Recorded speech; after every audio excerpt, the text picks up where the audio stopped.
Hi everybody. Thank you so much for joining us this evening with Miss Dolores Johnson Hurt. She is a civil rights, journalistic, and entrepreneurial pioneer with professional experience as a broadcast journalist, a nonprofit administrator, small business owner, and educator. She received her bachelor's degree from Winthrop University in Rock Hill, South Carolina, where she was the first African American undergraduate, and her MS from Columbia University Graduate School of Journalism in New York City. On graduating from Winthrop, she received a Fulbright Hays Fellowship to study at the University of Nice in Nice, France. She began her life's work as a news reporter in radio and in print in New York City, and later taught journalism at Benedict College in Columbia, South Carolina. She was hired as only the second African American journalist at WIS Radio, an NBC affiliate. While in Columbia, she founded Nefertiti, Inc., a nonprofit that brought Broadway plays to the state, which was a first, and served on local government boards. In 2004, Ms. Hurt moved to Charlotte, North Carolina to be close to her daughter, and became a French teacher in the Charlotte-Mecklenburg school system. In 2011, for her civic activities, she was inducted into the Women's History Hall of Fame at the Levine Museum of the New South. In 2013 and in 2017, her alma mater, Winthrop University, honored her with the Alumni Professional Achievement and Alumni Distinguished Service Awards, respectively.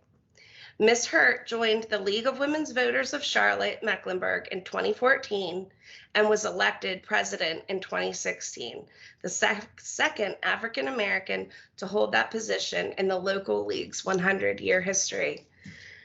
That is amazing.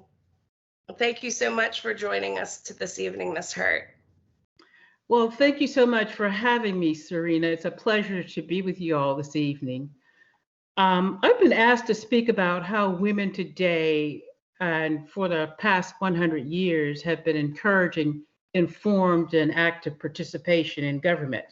So I thought a good way to start would be with a brief history of the League of Women Voters, my organization, which has invested in empowering voters for 100 years. The League of Women Voters was founded in February 1920, 6 months before ratification of the 19th Amendment, which gave women in the United States the right to vote. The League's founders and their predecessors fought for over 70 years for that right. There were parades, demonstrations, jailings, hunger strikes, protests in front of the White House in blizzard conditions, but those women didn't give up, never mind the hardships. In their day, those women were considered radicals. How dare they change what benefited the male population? How dare they jeopardize the women on a pedestal theory and the perception that women were the weaker sex and needn't involve themselves in politics? Prior to 1920, women were second-class citizens, essentially the property of men. State laws prohibited women from owning and inheriting property. Women had no legal claim to any money they earned and could not have custody of their children in case of divorce. The women yearned to have the same rights and privileges as men, and so the fight began. Their persistence and fearlessness were keys to their winning. Once the fight was won, the League went about teaching 20 million women how to vote and how to become informed citizens. Today, the League is a nonpartisan organization with over 700 state and local leagues around the country and overseas. Our membership is open to men and everyone 16 and over who share our values. Women do, however, lead the organization. The League is perhaps best known nationally for having sponsored televised presidential debates from 1976 to 1984. For 16 years prior, after the John Kennedy and Richard Nixon debate in 1960, there were no such televised debates.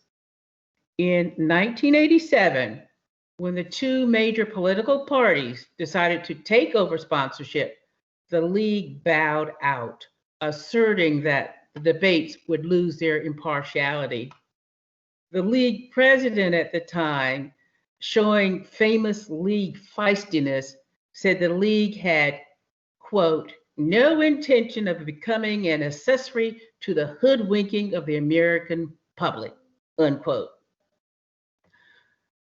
The league is particularly dedicated to ensuring that those from traditionally underrepresented or underserved communities, including first-time voters, non-college youth, new citizens, communities of color, the elderly, and low-income Americans, have the opportunity and the information to exercise their right to vote. Our priorities include voter registration. For example, before COVID, we registered 7,000 new citizens in Charlotte yearly. Other priorities or other critical issues are money in politics, civics education, voter suppression, and gerrymandering. Gerrymandering is a drawing of voting districts to suit one party or another. Today in North Carolina, although we are a purple state, meaning roughly half Democratic and half Republican, there is an imbalance in equal representation because of gerrymandering. The league stresses voting in state and local elections because they are actually just as important as the presidential elections. State and local officials make the decisions about our everyday lives, from the environment to schools, to the food we eat, to social services, parks and recreation, road and street maintenance, neighborhoods, and yes, libraries.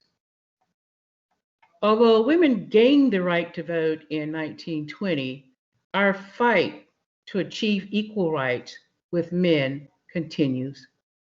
America is still very much a patriarchal society. Men still make the major decisions in our country, oftentimes ignoring the needs women have when it comes to health care, child care, education, housing, sexual violence, and wages. Women are the majority of voters in the country, and we should be represented as our numbers indicate.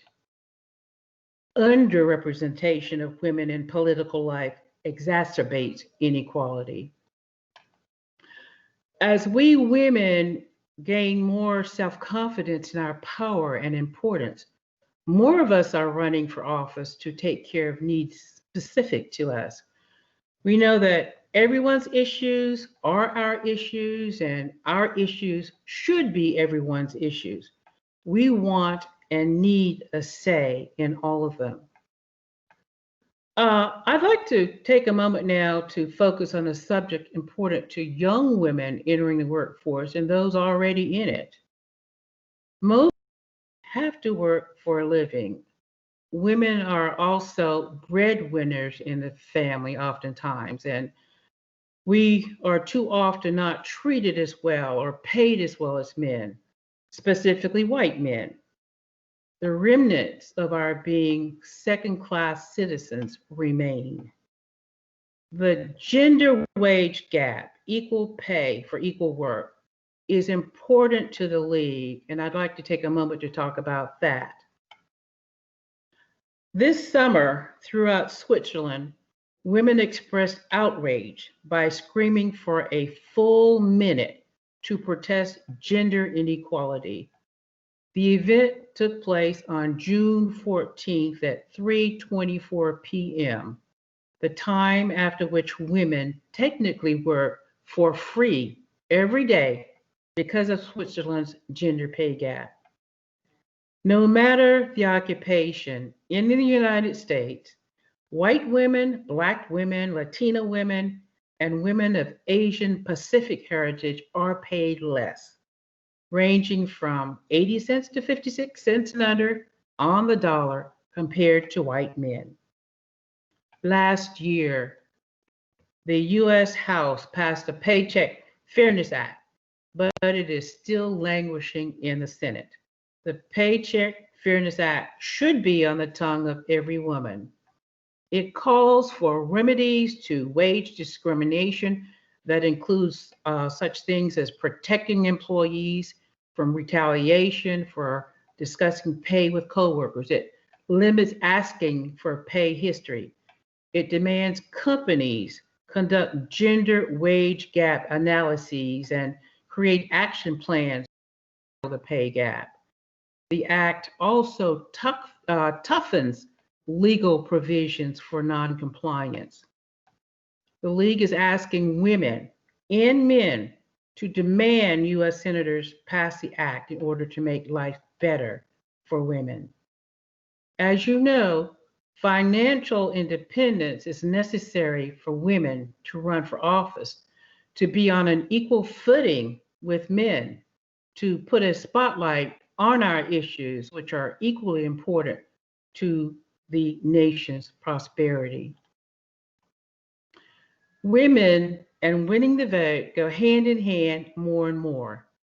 In 2018 in Mecklenburg County, women were keys to breaking a supermajority in the North Carolina legislature. In so many issues and so many discussions about women's suffrage, the role of women of color in the suffrage movement has only been recently acknowledged.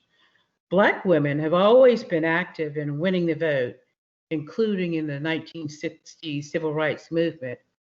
Earlier this year, Black women in South Carolina were credited with winning the Democratic nomination for presidential candidate Joe Biden. Before that, the Black female voice in Alabama won a U.S. Senate seat for a noted civil rights attorney. Those are examples of what winning looks like. That is the hope of women now and into the future, to have as much of a role in determining our country's future as our male counterparts. When the League began the year 2020, celebrating our 100th anniversary and the right of women to vote, we adopted the slogan, "Women Power the Vote." While there is no doubt women have an uphill battle in many aspects of life, and while we still love our men folk, we cannot deny that we're on our way, inch by inch, to achieving a land more equitable for women and for everybody. And of course, voting is a first step in doing that. Thank you very much, Serena, for inviting me to share with you some thoughts on winning the vote and a little bit about the history of the League of Women Voters of Charlotte-Mecklenburg. I appreciate this opportunity. I appreciate you coming in and sharing your knowledge with us, and that I've learned so much with what you spoke about. Now, I did have a question. What inspired you to join the Women's League of Voters? Actually, when I was in South Carolina, Columbia, South Carolina is where my family's based because of the military background and the Fort Jackson military base there. I was running a family business, and before that, I taught at Benedict College there, journalism. And an older woman invited me to go to a meeting of the League of Women Voters at the home of the president. She so impressed me that when I was asked by a member here in Charlotte to join the League, I did so. And the League's values are so important, stressing the need to vote, stressing the need for citizens to become a part of our government, to learn how it functions, the issues we advocate for. All of those are the reasons why I joined the League here in Charlotte-Mecklenburg. And do you have a roundabout number of how many members we have here in Charlotte? Yeah, 225 members here in Charlotte, Mecklenburg. Yeah. Uh, the largest league in the state has 400 members, and but that includes 3 counties, Orange, Durham, and Chatham. So that's not bad for us here in Charlotte, Mecklenburg to have a little bit over half of what they have. Absolutely. Now, I wanted to open the floor to any of our attendees. Does anyone have a question for Ms. Hurt? And don't forget, if you do, please unmute your mic.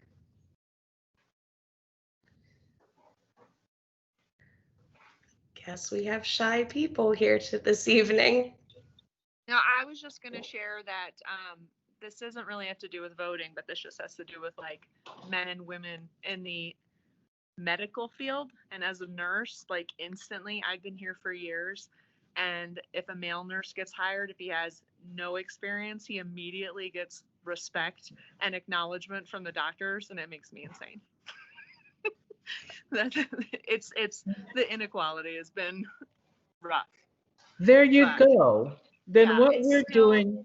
You were saying it's just still in existence, and it's like completely.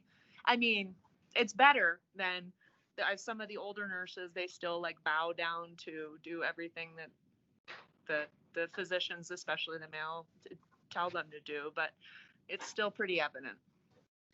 So what we're doing strikes a chord.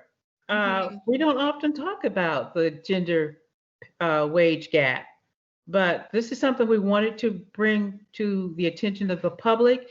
We had a webinar back in August about that, and we really plan to follow up with that. So if you keep us in mind and go to our website, goldego.org, I think you'll be interested in what we plan to do to remedy that.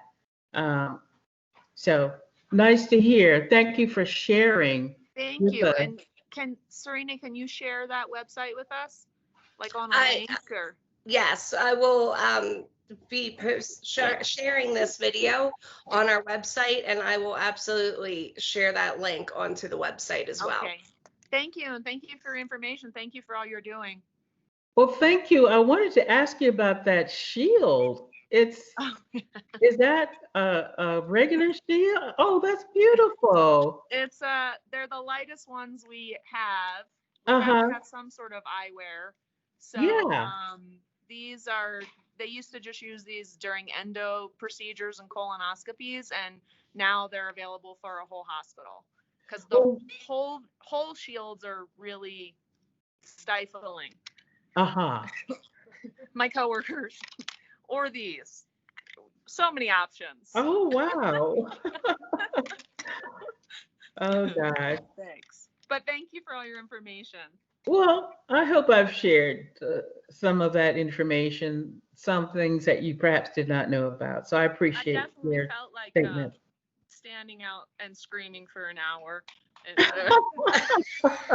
Like they did it. I was reading up before this and I was really surprised that it was Switzerland that was like 1971.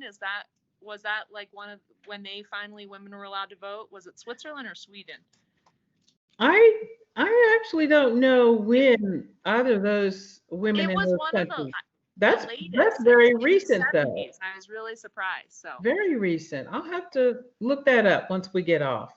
Okay. Absolutely. Did anyone else have any questions? Yeah, I did.